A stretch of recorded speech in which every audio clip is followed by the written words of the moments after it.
ഇപ്പോൾ കഴിഞ്ഞ ക്ലാസ്സുകളിലായിട്ട് നമ്മൾ അക്സെപ്റ്റൻസ് സാമ്പിളിംഗ് ആണ് ഡിസ്കസ് ചെയ്തുകൊണ്ടിരിക്കുന്നത്. അപ്പോൾ എന്താണ് അക്സെപ്റ്റൻസ് സാമ്പിളിംഗ്? അതായത് ഒരു ബാച്ച് ഒരു ലോട്ട് പ്രൊഡക്റ്റ് വരുവാണെങ്കിൽ റോ മെറ്റീരിയൽ ആയിക്കോട്ടെ ഫിനിഷ്ഡ് ഗുഡ്സ് ആയിക്കോട്ടെ, അത് അക്സെപ്റ്റ് ചെയ്യണോ റിജക്റ്റ് ചെയ്യണോ എന്ന് ടെസ്റ്റ് ചെയ്യാൻ നമുക്ക് ആ ബാച്ച് ഫുള്ള് ടെസ്റ്റ് ചെയ്യാന്നുള്ളത് പോസിബിൾ അല്ല. അതുകൊണ്ട് നമ്മൾ എന്താ ചെയ്യുന്നതെന്ന് വെച്ചാൽ ഒരു പോർഷൻ ഇപ്പോൾ 50 എണ്ണത്തിൻ്റെ ഒരു ലോട്ടാണെങ്കിൽ ഒരു 5 പീസോ അല്ലെങ്കിൽ ഒരു 3 പീസോ എടുത്ത് ടെസ്റ്റ് ചെയ്ത് അതിൻ്റെ വാല്യുവേഷനെ വെച്ചുകൊണ്ട് ബാക്കി ആ ലോട്ടിലെ പ്രൊഡക്ട്സ് നല്ലതാണോ അല്ലെങ്കിൽ റിജക്റ്റ് ചെയ്യപ്പെടേണ്ടതാണോ എന്ന് പറയുകയാണ്. അപ്പോൾ അതാണ് അക്സെപ്റ്റൻസ് സാമ്പിളിംഗ്. നമുക്ക് ഈ ക്ലാസ്സിൽ എന്താണ് uses and need of sampling നമുക്ക് പരിശോധിക്കാം. First one, acceptability of incoming items. അതായത് നമുക്ക് കിട്ടുന്ന ഐറ്റംസ് എന്ന് പറയുമ്പോൾ ഒരു ഫാക്ടറി ആണെങ്കിൽ റോ മെറ്റീരിയൽ ആകാം, ഇനി ഒരു ഫാക്ടറിയിൽ നിന്ന് വാങ്ങുന്നത് പ്രൊഡക്റ്റ് ആവാം, രണ്ടും ആവാം. അത് വാങ്ങുന്നയാൾക്ക് അക്സെപ്റ്റബിൾ ആണോ എന്ന് ടെസ്റ്റ് ചെയ്യാൻ ഉള്ളൊരു ഉപാധിയാണ് sampling inspection or acceptance sampling. ഇനി അടുത്തത് quality of out going products. അതായത് ഒരു ഫാക്ടറി പ്രൊഡ്യൂസ് ചെയ്യുന്ന ഐറ്റംസ് സ്വാഭാവികമായിട്ട് വിൽപ്പനയ്ക്കായിട്ട് പോവുകയാണ്. ഇനി ഈ ക്വാളിറ്റി മെയിൻറ്റെയിൻ ചെയ്തില്ല എങ്കിൽ എന്താ സംഭവിക്കുക? സ്വാഭാവികമായിട്ടും ഈ വെൻഡറുടെ അടുത്തുനിന്ന് ആവശ്യക്കാരുടെ എണ്ണം കുറയും, അങ്ങനെ പ്രൊഡക്റ്റ് ചിലവാകാതെയാകും, പ്രൊഡക്റ്റിൻ്റെ ഡിമാൻഡ് കുറയും. അപ്പം ഈ ക്വാളിറ്റി മെയിൻറ്റെയിൻ ചെയ്യാൻ ഒരു ഫാക്ടറിയിൽ യൂസ് ചെയ്യുന്നൊരു പ്രൊസീജിയറാണ് അക്സെപ്റ്റൻസ് സാമ്പിളിംഗ്. ഇനി അടുത്തത് decide the acceptability of goods from one department to another. അതായത് ഫാക്ടറിൻ്റെ കേസിലറിയാം, ഒരു ഡിപ്പാർട്ട്മെൻറ്റിൽ ഒരു പ്രോസസ്സ് കഴിഞ്ഞിട്ട് അടുത്ത പ്രോസസ്സിന് പോകുന്നുണ്ട്. അടുത്ത പ്രോസസ്സിന് പോകുമ്പോൾ ഒരു പ്രോസസ്സ്, ഇപ്പോൾ പ്രോസസ്സ് 1 ആൻഡ് പ്രോസസ്സ് 2 എന്ന് എഴുതുക. പ്രോസസ്സ് 2 സ്റ്റാർട്ട് ചെയ്യുമ്പോൾ പ്രോസസ്സ് 1ൽ നിന്ന് ലഭിച്ച പ്രൊഡക്റ്റിന് ഒരു സർട്ടൻ ക്വാളിറ്റി ഉണ്ടായിരിക്കണം, അല്ലെങ്കിൽ ആ പ്രോസസ്സിൽ നിന്ന് തന്നെ അതിനെ ഒഴിവാക്കാം. ഓക്കെ, ആ പ്രോസസ്സിൽ നിന്ന് തന്നെ അതിനെ ഒഴിവാക്കാം. അങ്ങനെ ഉള്ള കേസിൽ ഒരു ഡിസിഷൻ എടുക്കാൻ വേണ്ടിയിട്ട് ഉപയോഗിക്കുന്ന പ്രൊസീജിയറാണ് അക്സെപ്റ്റൻസ് സാമ്പിളിംഗ്. ഇനി അടുത്തത് select vendors to supply specific quality materials.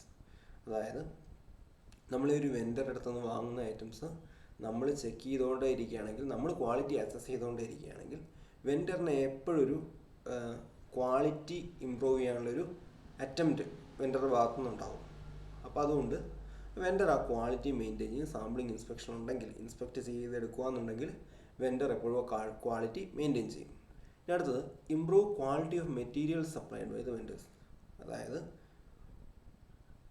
Highly competitive മാർക്കറ്റാണ്. ഹൈലി കോമ്പറ്റീറ്റീവ് മാർക്കറ്റിൽ ഒരു വെൻഡറുടെ സെയില് എന്തിനെ ഡിപ്പെൻഡ് ചെയ്യും? അവരുടെ ക്വാളിറ്റീനെ ഡിപ്പെൻഡ് ചെയ്യും. അപ്പോൾ അതുകൊണ്ട് ഈ കോമ്പറ്റീറ്റീവ് മാർക്കറ്റിൽ ഒരു വെൻഡർ എപ്പോഴും ക്വാളിറ്റി ഇമ്പ്രൂവ് ചെയ്യാൻ ശ്രമിച്ചുകൊണ്ടേയിരിക്കും. അത് നടപ്പിലാക്കുന്നത് സാമ്പിളിംഗ് ഇൻസ്പെക്ഷൻ വഴിയാണ്. ഇനി വെൻഡർ തന്നെ ഇത് ടെസ്റ്റ് ചെയ്യും. വെൻഡർ തന്നെ ഒരു ലോട്ട് ടെസ്റ്റ് ചെയ്ത് ആ ലോട്ട് ഡിഫക്റ്റീവ് ആണ്, റിജക്റ്റബിൾ ആണെന്നുണ്ടെങ്കിൽ വെൻഡർ തന്നെ റിജക്റ്റ് ചെയ്യും. പിന്നീട് അതൊരിക്കലും കൺസ്യൂമറുടെ അടുത്തോട്ട് വരികയില്ല. അപ്പോൾ ഇത്രയാണ്. പിന്നെ അടുത്ത പോയിന്റ്, അടുത്തത് if the loss is not great by passing defective item sampling can be used. അതായത് ലോസ് ഗ്രേറ്റ് അല്ലാവാതിരിക്കുന്നത്, ഇപ്പോൾ നമുക്ക് നട്ടും ബോൾട്ടിൻ്റെ കേസ് എടുക്കാം.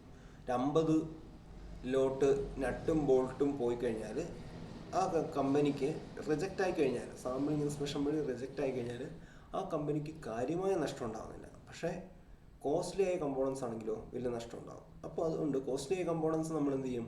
1 by 1 ആയിട്ട് ഇൻസ്പെക്ട് ചെയ്യേണ്ടി വരും. പക്ഷേ ഈ കേസിൽ എന്ത് ചെയ്യും?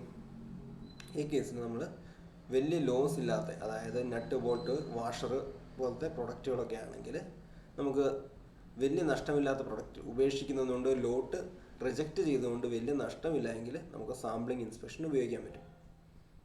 അടുത്തത്, when the inspection is to be done fast, sampling can be used.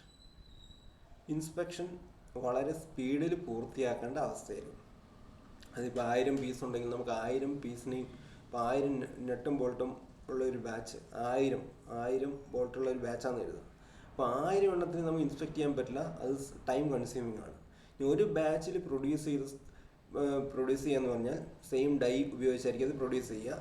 അപ്പോൾ ഒരു നിശ്ചിത എണ്ണം, അതായത് 100 എണ്ണത്തിൻ്റെ ലോട്ടാണെങ്കിൽ നമുക്കൊരു 2 or 3 എണ്ണം ടെസ്റ്റ് ചെയ്താൽ തന്നെ ആ ലോട്ടിനെ കുറിച്ച് വ്യക്തമായ ധാരണ കിട്ടും. അപ്പോൾ അതുകൊണ്ട് ഈ കേസിൽ നമുക്ക് സാമ്പിളിംഗ് ഇൻസ്പെക്ഷൻ ഉപയോഗിക്കാം. ഇനി അടുത്തത്, sampling can be used for variety of situations, assembly and finished product. അതായത് പല ആവശ്യങ്ങൾക്കായിട്ട് ഉപയോഗിക്കാം. അസംബ്ലീൻ്റെ കേസിൽ ഉപയോഗിക്കാം, ഫിനിഷ്ഡ് പ്രൊഡക്റ്റിൻ്റെ കേസിൽ ഉപയോഗിക്കാം. അങ്ങനെ ഈ കേസിലൊക്കെ സാമ്പിളിംഗ് ഇൻസ്പെക്ഷൻ നമുക്ക് ഉപയോഗിക്കാം. അടുത്ത, used is product quality is measured by instruments. അത് ഡയമെൻഷണൽ അക്യൂറസീൻ്റെ കേസിൽ നമുക്ക് വളരെ വളരെ യൂസ്ഫുൾ ആണ് സാമ്പിളിംഗ് ഇൻസ്പെക്ഷൻ. ഇപ്പോൾ നട്ട് ആൻഡ് ബോൾട്ടിൻ്റെ കേസ് തന്നെ എടുക്കുക. ഇപ്പോൾ ഒരു ബോൾട്ടിന് അതിൻ്റെ നോമിനൽ ഡയമീറ്റർ നമ്മൾ വെർനിയർ വെച്ച് ചെക്ക് ചെയ്യുകയാണ്. അപ്പോൾ ഒരു ബാച്ചിൽ പ്രൊഡ്യൂസ് ചെയ്ത ബോൾട്ടാണെങ്കിൽ സ്വാഭാവികമായിട്ടും നമുക്ക് സാമ്പിളിംഗ് ഇൻസ്പെക്ഷൻ വഴി ആ ലോട്ടിൻ്റെ മൊത്തം സ്വഭാവവും മൊത്തം ഡയമെൻഷണൽ അക്യൂറസി നമുക്ക് പ്രെഡിക്റ്റ് ചെയ്യാൻ പറ്റും. അങ്ങനെ ആ കേസിൽ നമുക്ക് സാമ്പിളിംഗ് ഇൻസ്പെക്ഷൻ ഉപയോഗിക്കാം. അടുത്തത്, ലിമിറ്റേഷൻസ് ഓഫ് സാമ്പിളിംഗ്. എന്താണ് ലിമിറ്റേഷൻസ് നോക്കാം. Limitations of sampling. First one, risk of making firm decisions. അതായത് എപ്പോഴും റിസ്ക് ഉണ്ട്, റിസ്ക് ഫാക്ടർ ഇതിനകത്ത് എപ്പോഴും ഉണ്ട്.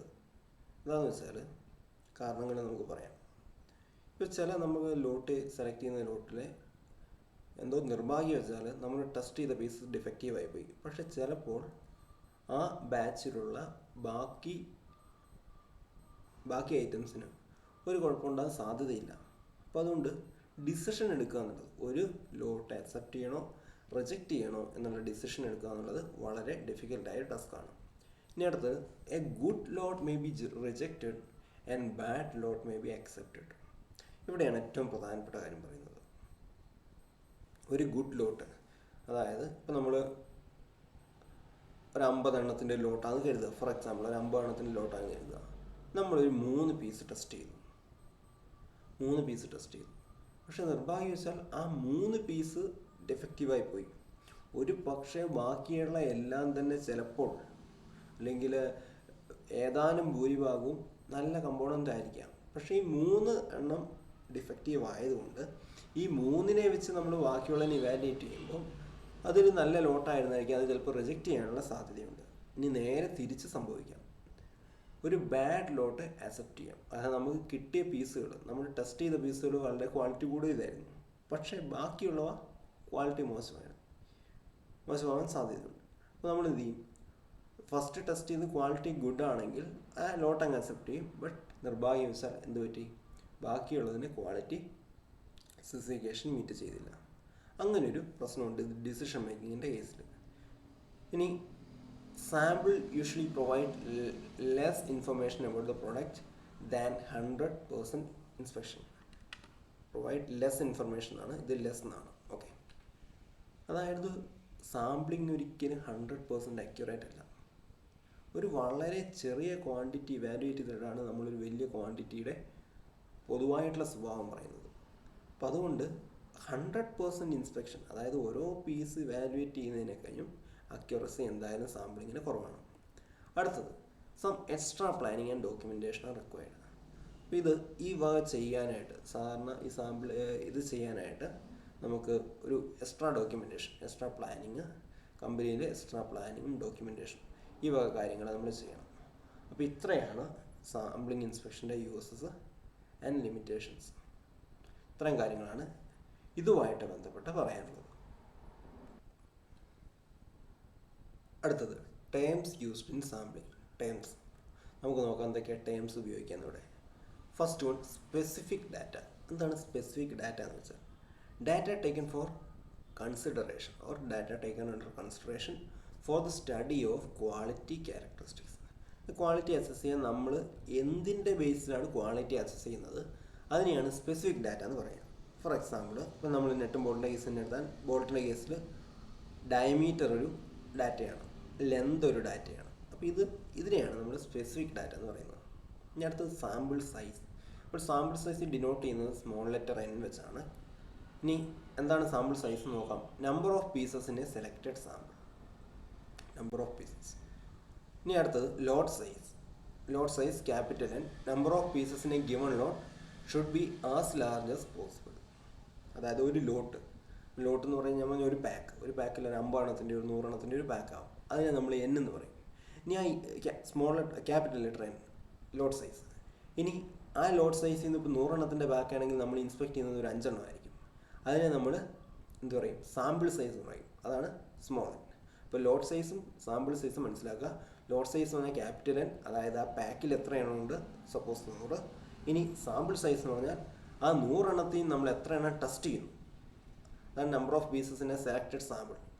അതിന് നമ്മൾ സ്മോൾ ലെറ്റർ എൻ വെച്ച് ഡിനോട്ട് ചെയ്യുന്നു, അതാണ് സാമ്പിൾ സൈസ്. ഈ സ്പെസിഫിക് ഡാറ്റ എന്താ നമ്മൾ പറഞ്ഞു കഴിഞ്ഞു. ഇനി അടുത്തത് അക്സെപ്റ്റൻസ് നമ്പർ നോക്കാം. ഡെഫിനേഷൻ നോക്കാം.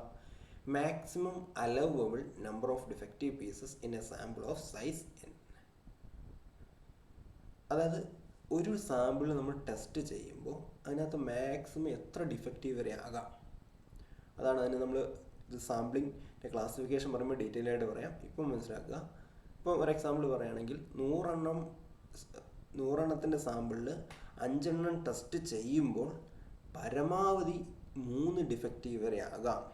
മീൻസ് 3 ഡിഫക്റ്റീവ് വരെ ആണെങ്കിൽ 0, 1, 2, 3 ഇത്രയാണെങ്കിൽ നമ്മൾ എന്ത് ചെയ്യും, ലോട്ട് അക്സെപ്റ്റ് ചെയ്യും, അല്ലെങ്കിൽ ലോട്ട് റിജക്റ്റ് ചെയ്യും. ഓക്കെ, അതാണ് ഇവിടെ പറയുന്നത്. Maximum allowable number of defective pieces in A sample of size N. അതായത് സ്മോൾ എൻ സൈസിലെ സാമ്പിളിലെ നമ്മൾ നേരത്തെ പറഞ്ഞതുപോലെ തന്നെ സാമ്പിൾ സൈസ്, ലോട്ട് സൈസിൽ നിന്നാണ് നമ്മൾ സാമ്പിൾ സൈസ് സെലക്ട് ചെയ്യുന്നത്. ഈ സാമ്പിൾ സൈസിൽ എന്നിൽ എത്ര ഡിഫക്റ്റീവ് വരെ ആകാം. ഓക്കെ, ഇപ്പോൾ 3 ആണെങ്കിൽ 3 ഡിഫക്റ്റീവ് വരെ ആകാമെന്ന് കരുതുക. അങ്ങനെയാണെങ്കിൽ അക്സെപ്റ്റൻസ് നമ്പർ എന്ന് പറയുന്നത് 3 ആയിരിക്കും. അത് നമ്മൾ തീരുമാനിക്കുന്നതാണ്. More than C will cause rejection of the lot.